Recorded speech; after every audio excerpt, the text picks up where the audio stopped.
Yo les amis, c'est Kazin, j'espère que vous allez bien. Aujourd'hui, j'ai reçu une carte qui est magnifique et qui est pas si commune et pas si facile à trouver.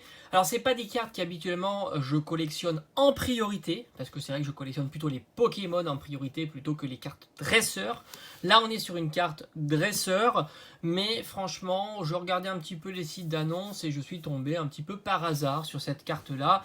Et franchement je l'ai pu l'avoir pour un excellent prix. C'est une pièce un peu intéressante de collectionneur. On est sur une série qui est fabuleuse, on est sur Éclipse Cosmique. Sa version Ultra Prisme est encore plus difficile à trouver à des prix raisonnables. Cette carte-là, je l'ai eue pour la somme de 30 €. Elle est en état Near Mint. Voilà, c'était un petit peu une obligation compte tenu tout simplement de son âge. Elle n'est pas si vieille. C'est une carte qui est quand même récente. C'est une série qui maintenant va être compliquée à ouvrir puisque les boosters valent très très cher. Éclipse Cosmique, vous le savez.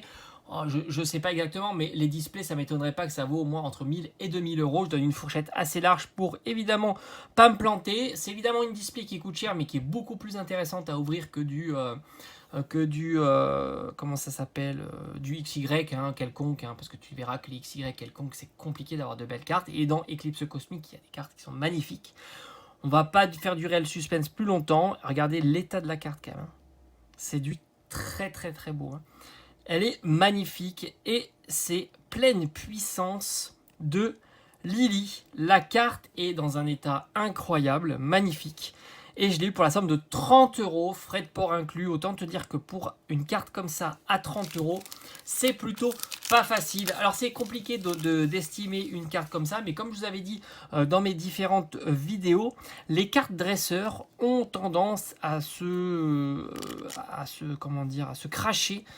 Au début, elles sont pas du tout prisées et petit à petit, ça remonte. C'est une carte que tu pouvais trouver à sa sortie. Enfin, pas à sa sortie tout de suite, mais disons comme un petit peu les cartes dresseurs que l'on a en ce moment, 10, 20 € sans aucune difficulté. Maintenant, je t'assure que pour trouver cette carte à 10, 20 €, c'est mission impossible, sauf avoir beaucoup de chance.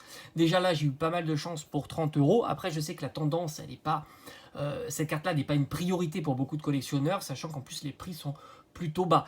Mais je pense qu'une carte comme ça vaut plutôt dans les alentours d'une soixantaine d'euros plutôt que 30 €. Et elle risque, avec les années, de s'apprécier de plus en plus, d'autant que beaucoup ont tendance à les mettre de côté ces cartes-là et du coup pas à les protéger, bien les traiter. Du coup elles sont souvent abîmées.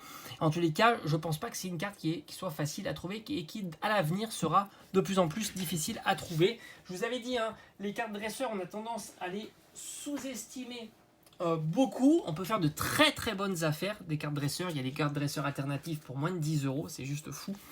Et par la suite, on le regrette un petit peu parce qu'elle monte petit à petit, step by step, tranquillement, 10 €, 20 €, 30 €, 50 €, etc., etc. Et quand vous voyez, je vous la mets sur le côté, la version de Lily en Ultra Prisme, quand tu vois que c'est une carte qui vaut très très cher, qui est à plus de 100 €, tu te dis que il aurait été intéressant de l'avoir dans ta collection avant, tout simplement. Et pour moi, c'est chose un petit peu faite, puisque celle-ci, elle va aller dans ma collection de Soleil et Lune. Très très content. Donc ici, on a toutes mes cartes dresseurs de Soleil et Lune. Comme je t'ai dit, c'est pas une priorité pour moi, mais c'est vrai que quand je peux tomber sur des bonnes occasions, de bonnes affaires, je dis pourquoi pas. J'adore cette carte-là, je la trouve magnifique.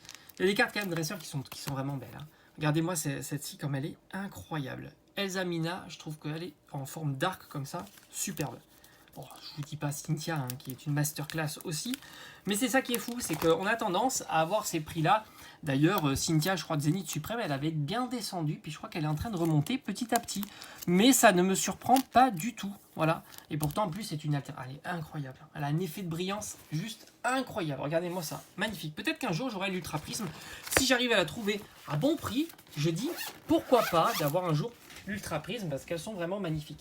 D'ailleurs, je vais un petit peu regarder les prix des différentes cartes dresseurs qui m'intéressent. Cheren, surtout du Zénith Suprême, puisque leurs prix sont vraiment très très bas. Je vous en ferai peut-être une vidéo, ça peut être assez intéressant pour vous de montrer un petit peu comme ça un top 5 des cartes dresseurs très intéressantes en ce moment, qui est vraiment pas cher. Allez, j'espère que ça t'a plu et on se dit à bientôt sur la chaîne. Ciao ciao.